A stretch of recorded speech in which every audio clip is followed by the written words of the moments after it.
not only illegal, it is unconstitutional for 3 reasons. One, it's in violation of the latest December 2024 Supreme Court judgment, which says a government cannot declare an arbitrator unilaterally. Number 2, how can you, through rules, bring in criminal offences? That is legislature versus the executive. Policy confusion. Where you have done privatization, how can you now control a regulatory body? Has it been done ever in telecom or energy? Look at your own history of privatization. And last but not the least, this ministry is not here only to regulate this ministry. And if you choose to do that, what you need to regulate is the prices of flying across the country. Every single member here has raised that, sir, and taken this opportunity. Today, you have 2 options in this nation in policy issue. One is profit, which is on the left of me, and the other is people, which is on the right of me. As All India Trinamool Congress, a voice of the people, we urge upon you कि आप कहते थे कि चप्पल से plane पे चढ़ेंगे. You will ensure security, you will ensure routes, but make it possible for the poor person to get onto that aircraft fast. That is most important. I urge Honorable Minister that do not pass a law against a Supreme Court judgment. And Silchar के airport के बारे में कहा गया है, मैं कहना चाहती हूँ एयरपोर्ट तो मुझे भी चाहिए अध्यक्ष जी, मुझे भी चाहिए, but this airport, the land acquisition, the way it has been done, it has been on the blood, sweat and homes of tea garden laborers. 150 JCB लाके 1 घंटे में जमीन को दखल करके एयरपोर्ट बना रहे हैं, आज तक उनको कॉम्पेंसेशन नहीं मिला. So we are for development, we are for good policy, we are for the aviation industry to move ahead, especially coming from the northeast. We want people should be able to travel from distant places into the mainland. But is it possible is what you need to think. Subsidize tickets. It has been done before by Donor and Aviation Ministry. It can be done again. We will support every pro-people policy. But today, I am sad to say, sir, through the chair to the Honorable Minister, there is every possibility of this bill being struck down as ultra-virus of Article 14 for government unilaterally appointing an arbitrator. This bill will get struck out for the grip you want on this regulatory body. And last but not the least, the legislature and the executive, there is a difference.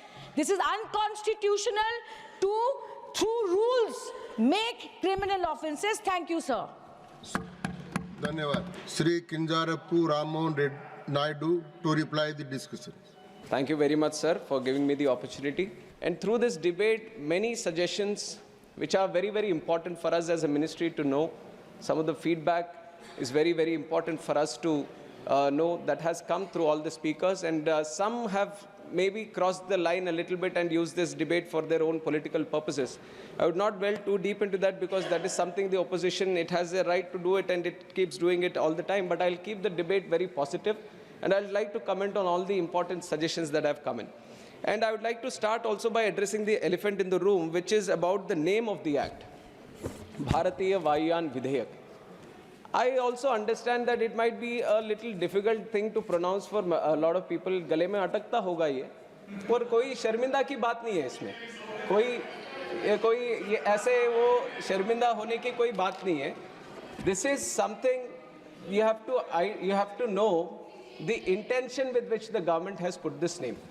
That is ये है कि भारत की जो विरासत है, संस्कृति है, जो पहचान है, उसको दिखाने की, दर्शाने की एक प्रयत्न ये 3 वर्ड अभी रखने की है.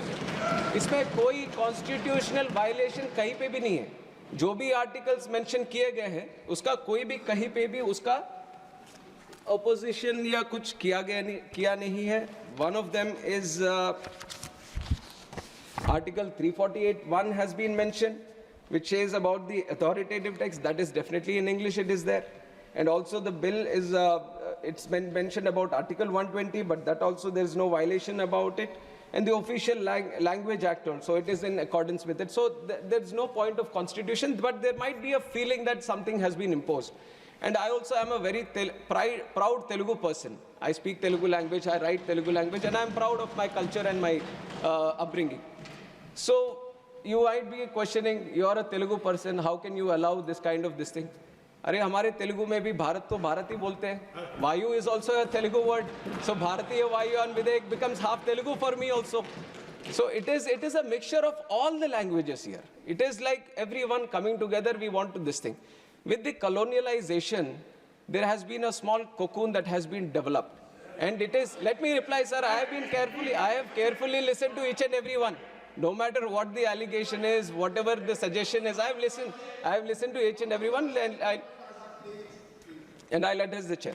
So when this whole colonialization happened, we were created like a cocoon. Now, under the leadership of Honorable Prime Minister Narendra Modi ji, we want to break that cocoon and bring the butterfly out and show the colors of true India, and that is what we are doing here. And this name is a small indication towards it. The text is there in English, so there shouldn't be any problem for any English-speaking person to in fact get afraid that there are 3 words here. कभी तो अभी लगेगा कि Copernicus lane है यहाँ पे, किसी के गली में अटकता है तो बदल दे क्या उसको? कॉपरनिकस लेन तो है ही. And my name is Kinjarapu Rammohan Naidu. And when some people say Kinjarapu, there might be some problem with them. They can't pronounce it the way I pronounce it. But that doesn't mean that I'll change my name so that it becomes easier for them. ये तो मेरी पहचान है. और उसी तरह अभी शायद ये 2 बार बोलने से 3 बार बोलने से थोड़ा मुश्किल होता होगा. But India has gotten used to so many things, sir. I think they will get used to this one also. Bharatiya Vayu Videyak is just to create the identity of the languages. On top of that I've seen, you are mentioning about other languages also.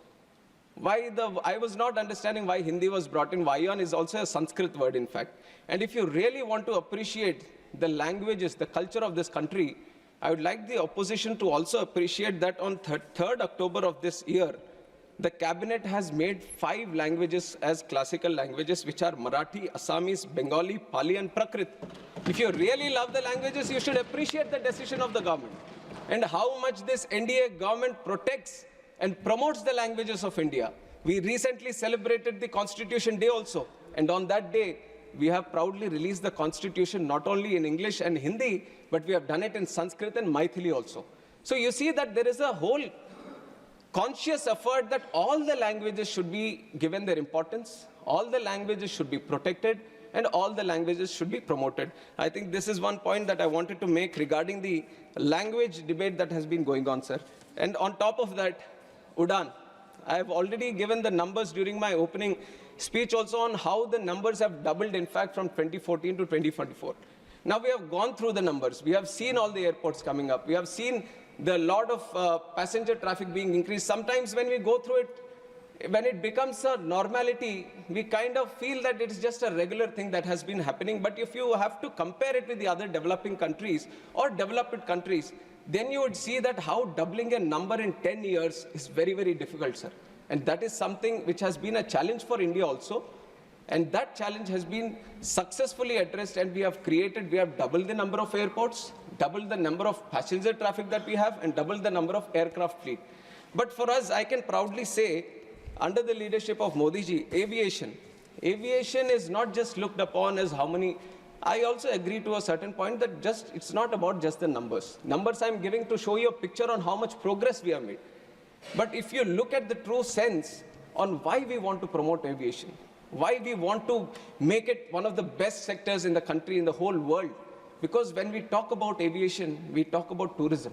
When we talk about aviation, we talk about economic activity. When we talk about aviation, we talk about real estate growth. We talk about job creation. When we talk about aviation, we talk about industry. When we talk about aviation, we talk about commerce. We talk about trade. And we talk about aviation, we talk about culture. And when we talk about aviation, we talk about agriculture also. And that is why aviation is a very important nodal sector that needs to be given that push. And with this idea, sir, I'll get some water, sir. Please. And it is with this idea that the whole aviation sector has been thoroughly, deeply understood on what the true potential India can have. And we have seen that there are multiple gaps also. Now 90,000 crores capex has been put into the infrastructure to create the infrastructure in airport infrastructure. But creating infrastructure, that itself is one challenge. And when I took the charge as a minister for this aviation, sir, I have promised the people of this country that, thank you. Thank you. She has always been so caring, sir. Like a mother, always. Thank you, ma'am.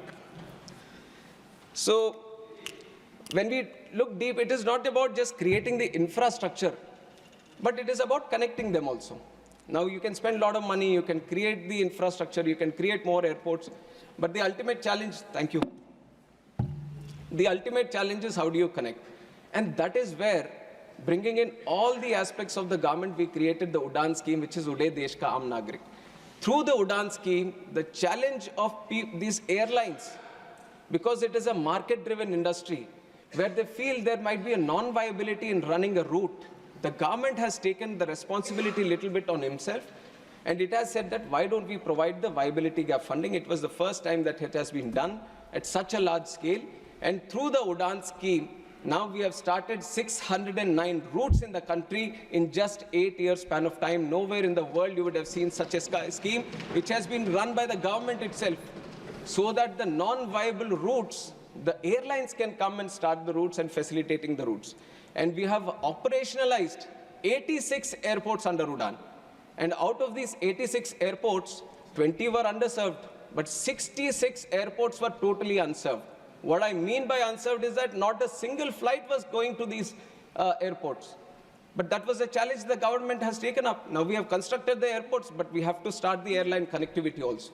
And through the UDAN scheme, we have given the viability gap funding, and we were able to run all these airports. We were giving them those connections, which was very, very required for the people of that state or of that region or of the airport. And we have operationalized 86. And we can proudly say that UDAN has been a real success story of the Indian aviation, which are showcasing to the whole world under the leadership of Narendra Modi ji.